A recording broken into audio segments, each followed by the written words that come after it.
Okay,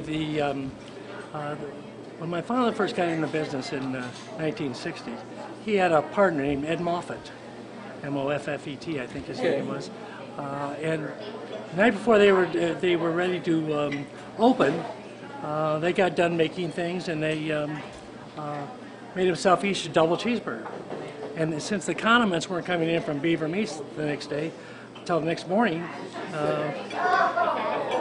my dad said, well, I'm going to put a scoop of this coleslaw, the homemade coleslaw they made, and I'm going to put that on my double cheeseburger. And then Ed Muffit said, I'm going to put a scoop of these Sunny nuts. We get a special nut out of Cleveland, out of a nutmaker's been around since the turn of the century.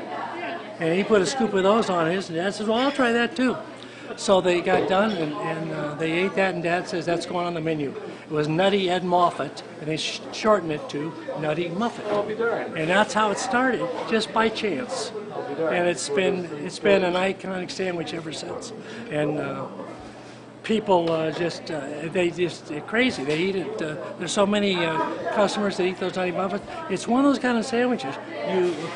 Back then, we used such a high quality hamburger. When we started out, we wanted them to taste it.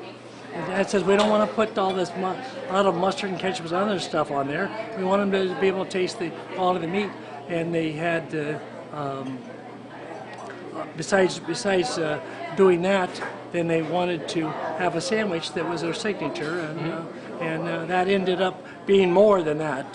It was quite an event growing up, watching that thing build up to the level it's at today. Do you have any feel for how many Nutty Muffets you may have served, or how many you serve a week or a month? Or if I had time to stop and count that, I probably wouldn't have made that many. But no, I really have no idea what.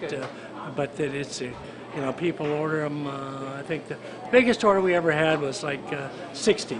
Really? 60 of them, yeah. And there is a family in town, the Jacobs family, she was a first grade teacher up at Madisonburg where I went to grade school. Mm-hmm. And her family, as has grown, they order anywhere from let's say 20 or 30 of them at a time. Yeah. And matter of fact, they were whenever the kids come back in town, we always know that order is going to show up, and they just showed up the other day because they must have heard that we were closing, and so they came back. People are going to have to get them to get their last Nutty Muffet. So it was good to see them show back up again.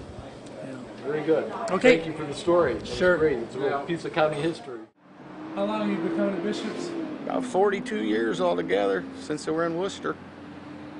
What do you like about the place? What keeps you coming back for 42 years? The people and the food. And what's your favorite dish on the menu? I usually get a Nutty Muffet and onion rings. What is it about the Nutty Muffet? It's unique. You can't get one hardly any place else that compares. I've never seen anybody had one with coleslaw and nuts on it that was worth anything. And when did you hear that they were closing? My brother-in-law told me last Saturday. So you had to come out one last time? Well, we might try to come out one more time, but yeah. And what'd you have today? Nutty Muffet.